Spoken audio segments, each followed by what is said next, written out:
Without further ado, I would like to invite our moderator, Yaniv Aronowich, partner at Tadmor & Co., Yuval, Levy & Co., and he will be joined with Ben Volkow, CEO and co-founder at Otonomo, Alex Barth, VP Business Development at Mapbox, Oren Shoval, CTO and co-founder via,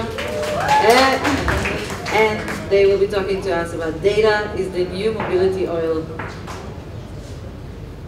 Good afternoon. My name is Yaniv Aronowich. I'm a partner at Tadmor Levy law firm. We've been proud sponsors of this EcoMotion main event for about 4 or 5 years now. I'm happy to be here every year.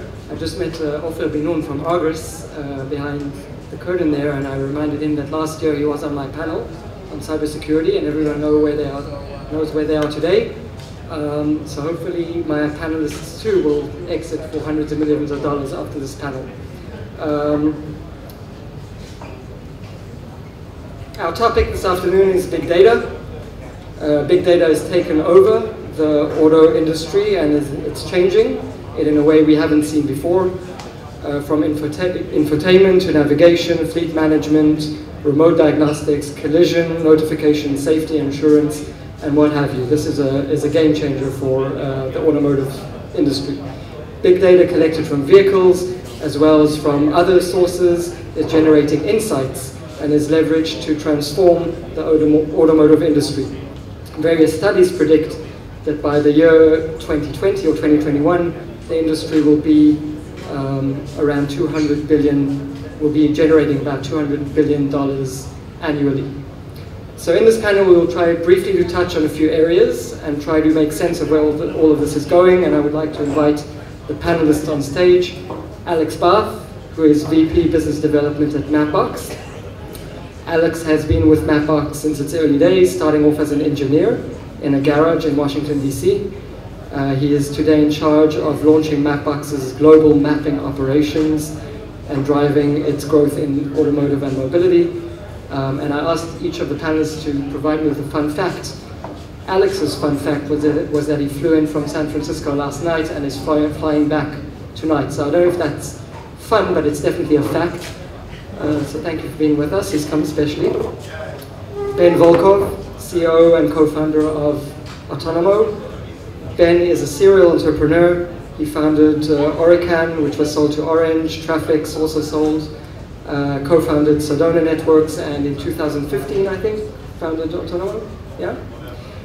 He's an avid musician and apparently plays the accordion. And Oren Shoval, CTO and co-founder of VIA. Oren co-founded VIA in 2011. He holds a PhD in systems biology from the Weizmann Institute and previously worked at Elistra and McKinsey. So Alex, let's start with you and then I'll join you. I think that Mapbox has been around the longest from all of you guys. When you started Mapbox 6 or 7 years ago, where was big data in automotive back then, and where is it now? Where have you seen the big leap? So I think the big difference that we're seeing specifically as a mapping company is connectivity, right? You can look at this in a couple of ways. I think today, still on the streets in the United States, about 10% of the vehicles are connected. About 2022, I think essentially every new car sold in markets like the United States will come with connectivities. Means that the car maker starts to get diagnostics data, they start to get location data, they start to essentially turn into a data player. And obviously today, everybody's trying to figure out how to start leveraging that data. What this really means from our perspective as a mapping company is that maps for car makers have gone from that upsell feature that you put into like your navigation head unit in the vehicle to something that's incredibly strategic infrastructure that starts to underpin like how you understand your consumer, your customer. It starts to underpin how you make things like autonomous driving a reality. So they're starting to think about this part of the operation in a much more strategic way. And Oren, so with all of this happening, how are the tier ones and the OEMs coping? They have a reputation which is changing, and no offense to any tier ones or OEMs in the audience, of moving slowly. Are they adapting in a faster way? So I can only speak for what we do. I think what is happening is that people want to consume the service and not necessarily buy the asset. And that's pretty, it happens in everything where we do. When we have this mobile device, we just press a button, we get whatever we need. And does that mean that maybe selling a machine is not, who do you sell to? And so who owns the vehicle? That might change. And what is the brand value of the vehicle? When you book book a seat on one of our vans in all the global locations where we operate, what is the importance of a specific type of vehicle? So we believe that the vehicle is key for the experience of the on-demand mobility world.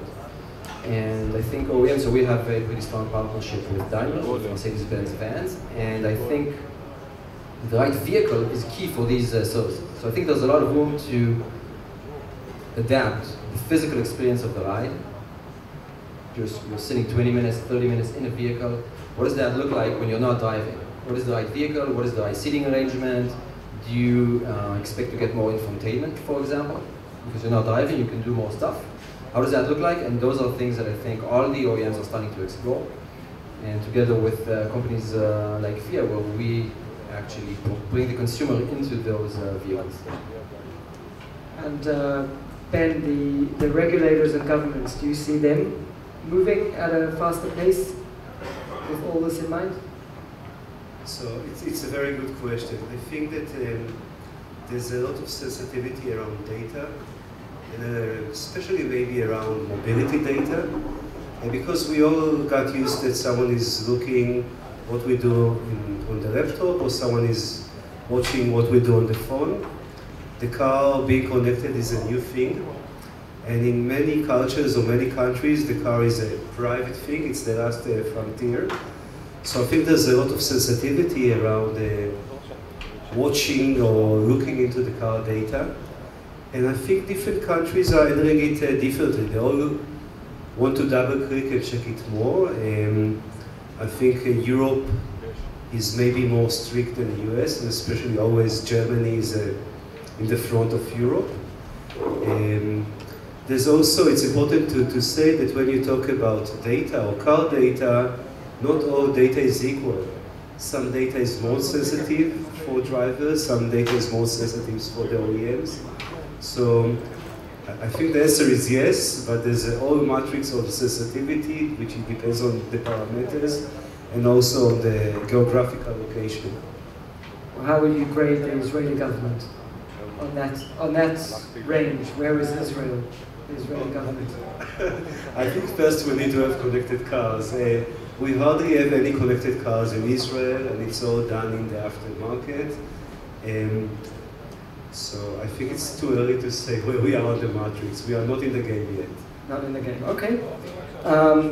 Something, Oren, you touched on. So a lot has been said and written about who owns and who should own the vehicle, but also about who owns or who should own the data. Is it the user? Is it the car manufacturer? Is it the service provider? Is it the companies that analyze the data?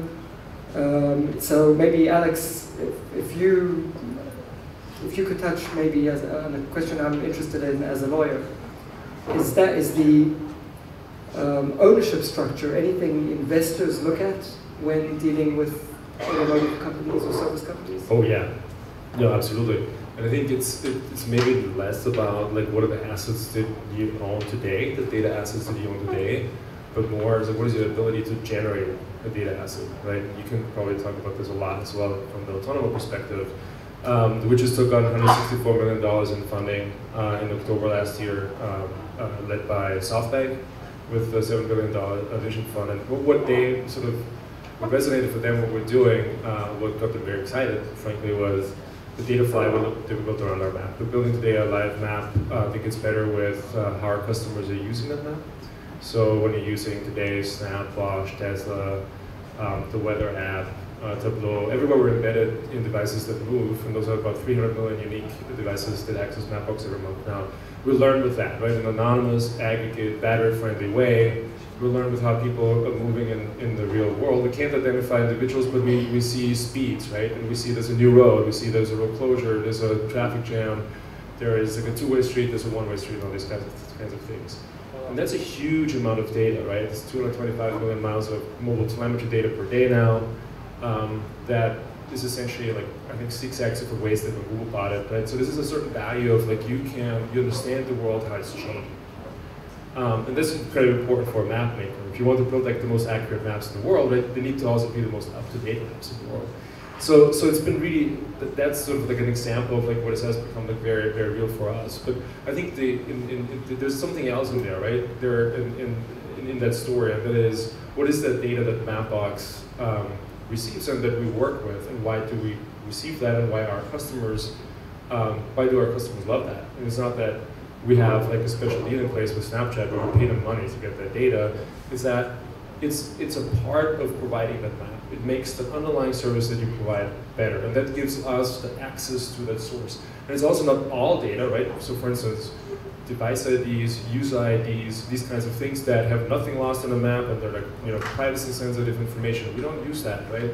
And that's specifically also something that makes the product compelling to our customers, because we keep that separation very clean of like, what is the data we need to provide you that service versus what is excessive data, right? And when you look today at like how the European Union has structured the GDPR, they're coming into effect in 2 days, right? May 25th. A very important tenet in those regulations has been to clarify that data collection should be for the purpose of providing you that service. And for us, it's been from the get-go. I think in general, if you want to build like a data center business, it has to be about, okay, I have to have like some sort of value to provide you in order to make the case that there's data that flows back into my cloud. Yeah, I totally agree with Alex, and I think he mentioned GDPR, and I think it's a watershed event. Friday the world will change, the world of data. Either nothing will happen, or either everything will change. I think it's a conspiracy by lawyers, by the way. They you would know everything about that. but the important thing around connected car data, that it's very clear with GDPR that the data belongs to the driver. So from Friday, clear consent from the driver will be needed to share data. It's not the car owner, it's not your boss, it's not the OEM, it's the driver. And I think Europe said very soundly where they believe the data rights should be standing. So my next question to you, Ben, is I think it's no secret, or we can all predict that ultimately this data will be used, or will try to be used, not only to predict user behavior, but to also influence it. Do you see the day when services such as yours or other services actually try to influence the way we drive, the route we take, the speed we drive at, or anything else? It's a very good question, and I think that I'll start by the end, yes. I think that if we look to what is happening around phone data, there's no reason that use cases around car data will be different. And if today some companies are out there, with our permission usually, look into data and use this data to recommend a restaurant, or to recommend a route, or recommend an hotel, there's no reason that why if someone sees that you drove for 9 hours and you need fuel, he won't offer you a restaurant that is in the fuel station. Or if someone sees that you drove for 9 hours and you must be thirsty, will offer you a coupon for a drink. So when approaching autonomy in a few years' time, will the car take me maybe on a 2-mile drive that is longer, just so that we pass a McDonald's, because the car knows I like McDonald's? It's a good question, really. What you say is that maybe they won't be always thinking about the drive or the customer driving when they come with the route, but maybe they'll have other motivations. Everything is possible, maybe. It's a good thing if you like McDonald's, it's a bad thing if you don't like McDonald's, right? Oren, back to you. We've been talking about cars, and I think most of the discussion is around automotive. but there are other means of personal transport. So from shared riding to motorcycles, shared bicycles, anything like that. How does the world of big data interact with the other modes of transportation? So, when we started VIA, the whole idea was to take data, optimize mobility for the consumer or for the city. So, when you think of a city, and we have now partnerships with several cities globally, and they, as a city, you have the physical infrastructure is limited. So you want to be able to increase the throughput of that physical infrastructure, let's say the pavement or the asphalt on the road, as much as you can to allow more people to move. And we use data to allow people to move from A to B in a more efficient, more affordable, more convenient way, right? To use maybe vehicles, every seat on the vehicle instead of the whole vehicle, right? So we're in the business of optimizing seats. When you think about it, the next intuitive evolution of such a system would be to, let's take all modes of transit and say, okay, for this type of demand, maybe you can use, you can walk, you can use maybe at some point in the future, there'll be a drone that comes and takes you from A to B. Yeah, and you can use a bike share or whatever it is, and all these things.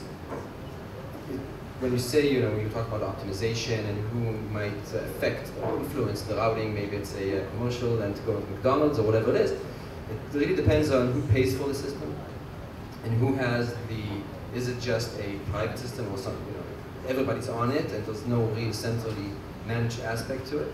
Another question here, maybe, or another possible solution is a system where is really managed by taxpayers. Because the city is paying, your tax money is paying for physical infrastructure, the roads, the bridges, the subway, subsidizing the buses, etc. With systems like that use data to optimize the service, you can put your tax dollars into much better use. And that's basically what we were saying, that using optimization platforms, you can save on infrastructure, on physical infrastructure. The subject of this discussion here is data is the new oil. Right? The data maybe is the new pavement. Data is the new asphalt, which costs billions. Right? Digging tunnels, putting bridges, and if you're able to move more people on the same square meters of asphalt, what is the savings for the city? What is the savings for tax dollars? It's you put software. As expensive as it is, it's nothing compared to physical infrastructure. So I think the value you can create by using data in real time in an efficient way is tremendous for cities. And are you able to convince local governments or cities to do that, or do you think the driver for that will be the private sector? I don't know if it's insurance companies or other kinds of service providers. So from our experience so far, what we see is that in the last, I would say, year, 6 months, the world is really changing in that direction. Mobility, there's so many different stakeholders in mobility. We can see so many different types of businesses coming to this event here, from OEMs to data companies to electronic manufacturers, cities, regulators. Mobility is maybe the biggest business out there, bigger than healthcare maybe, potentially globally. So many different stakeholders, and maybe the answer is not one answer for every city, for every location, for every type of scenario, for every use case. So what we do, we partner many times with cities. Sometimes we operate the system on our own. Sometimes we can partner with the city. The city can license our technology. We can operate for the city. We have different types of solutions on the same, I would say, core operational technological platform. And I think what we see is the momentum is very clear, that cities understand that the current mobility solutions they provide are outdated. Buses are rigid, fixed schedules, things change in real time, and there's no, you can really change it and transform the city with zero capex, zero infrastructure. You just put an iPad or an iPhone on your assets, let's say your buses or vehicles or whatever they are. They're connected through the cloud to some fancy algorithm, whatever it is, using some cool maps, of course. And from one day to another, and compare that to a regulator trying to just pay 1 extra mile of roads in the city. How much does that cost? You have to move buildings. What is the political challenges to do that? It's much simpler to deploy technology. And that's why we see that it's changing and regulation is changing to allow these new modes of transit using technology.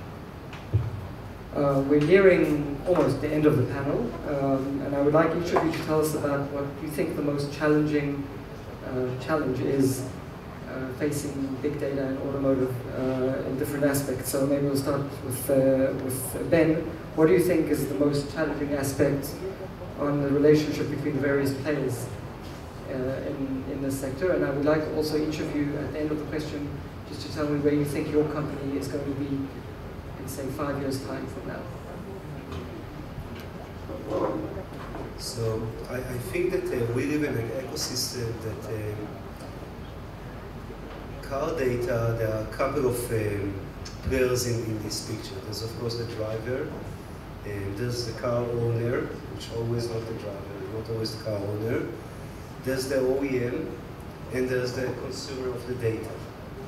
And at least the three first ones, the drivers, the car owner, and the OEM, each one thinks he owns the data, or at least part of the data. And each one of them could be right, depending on the country. In some places, the OEM controls the data. In some countries, the owner. Sometimes it's drivers, and sometimes it's really split. Some parameters are the OEMs. So it starts with confusion, which is good and bad, depending where you are in the picture. I think that we see more regulation. GDPR is coming on Friday, which will help to understand who owns the data. I think also we see a sentiment in the market of no more dodgy games, no more taking data in the dark, visibility, sunlight, giving full transparency for the driver, the car owner, what is being done in the data. I think it's very, very good. And we also see some very interesting places where sometimes the motivation to share the data is very clear. You get a cheaper insurance, you get someone comes to service your car, Amazon drops something in the back of the car, very clear why you want to do it. Sometimes it's not that clear. And in those cases we start to see some very interesting ideas coming from OEMs about how to convince or give a motivation to the driver to share his data. So you might get a cheaper leasing, or you might get some services for free if you give your data, or even you might get a Eurocent a mile if you share your data.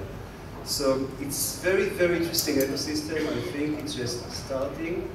I think regulation will come in place and it will be much clearer, the value chain, and in the near future. And where is otonomo going to be in all this in 5 years' time?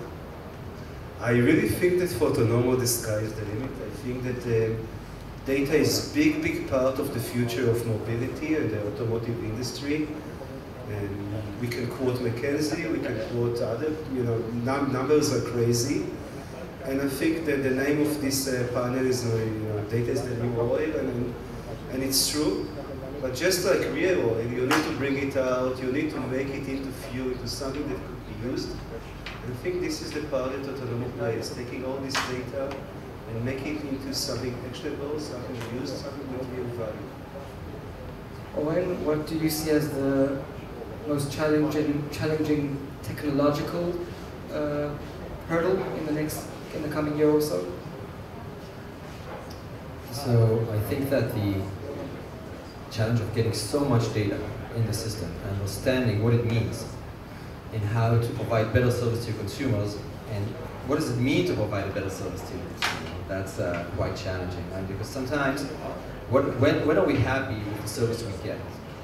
Sometimes we're happy in ways, all the world of behavioral economics. And how to use the data in a way that creates more attention, provides more value to the consumer, especially when we go, so mobility is a paid service. Most of the time you pay. It's very different than searching online where you expect to do that for free. So you're okay with getting a good promotion or getting some, so the first 5 or first 3 options are actually paid for by somebody else. Okay, fine. I think when you pay for a service, okay, you don't want to get anything else in the mix. So So when are you happy? What does that mean? Those are things that are quite challenging and not trivial. We see sometimes that when we provide somebody with almost, when you look at it mathematically, almost equal experiences, they'll not always provide the same feedback for that type of service. And then you understand it could depend on other factors that will involve in that experience. How do you measure those? How do you know about them? So I think getting the right data and being able to understand what are the key factors in that data, that is a huge challenge. And your company, Via, in 5 years? Operating in Israel first, right? Yeah, of course. So we're building what we've built, and we're refining is an operating system for dynamic mobility in a city. And we believe that this operating system should be embedded as part of the physical infrastructure of the city. Because if it could really replace and improve and enhance the physical infrastructure, it should be as one in a sense. Let's say even there's obviously a traffic jam somewhere, but even an infrastructure issue, like a subway breaking down, what happens? How does the city is a living and breathing organism, you can view it as that, and you want all the infrastructure and the service that the city provides, in this case we're focusing on mobility, to adapt to what's going on in real time with that city. Whether it's a security challenge, whether it's a ball game, or just demand changes, weather conditions, you want everything to adapt with it. So we believe that our operating system can really be embedded as part of the physical infrastructure of the city. Alex, what is your biggest challenge? We're quick to tack onto this. I think this is a very powerful idea that Oren was just talking about. To me, data is the new oil. That's one way to think about it. I think to me a very powerful way to think about data is data as infrastructure, right? This is really what you're getting to, right? So as a city, if I put a stop sign or a speed limit in the real world, how long is that going to be more effective than making sure that I put the street sign into my data feed and make sure that map makers out there discover that, and then it's one of those maps. Like LA is as addicted to Waze as is Israel, right? And you hear this constant stream of stories coming out of Los Angeles where people complain that cars are being routed through their residential neighborhoods where cars have never been before. It's because they find those routes in Waze today. So is it effective to put a no-through sign there when I've already been traveling for half a mile until I get the no-through sign? Am I going to turn around? Or I'm going to make sure it's in everybody's map, right? And that's the sort of idea of the data as infrastructure is very, very powerful to me. So now in terms of big data and what the biggest challenges are, there's two that stand out to me. The one is it really, really upsets the marketplace right now. I think that's for us obviously an opportunity, but also a challenge to work with. More an opportunity than a challenge as a disruptor, honestly, for us. But I see this a lot working with car makers and other customers of ours, where being a data-driven company just really changes how you look at yourself as a company and the skill sets that you need to have on board in order to leverage that data that you're consuming. You probably hear a lot about that as well in your work. So that's one. But the other one is really around privacy and our responsible work with data. And I think that was really, really exposed broadly at when Mark Zuckerberg recently testified in front of Congress, and there was a lot of questions surfaced on how Facebook is using my data, right? There's a huge community of Facebook users out there whose data is being used in that way, and they may not actually have been aware of all those details. So there's a lot of actually us as citizens educating ourselves in how the tools that we're using every day are being used and where the data is going and what it's being used for.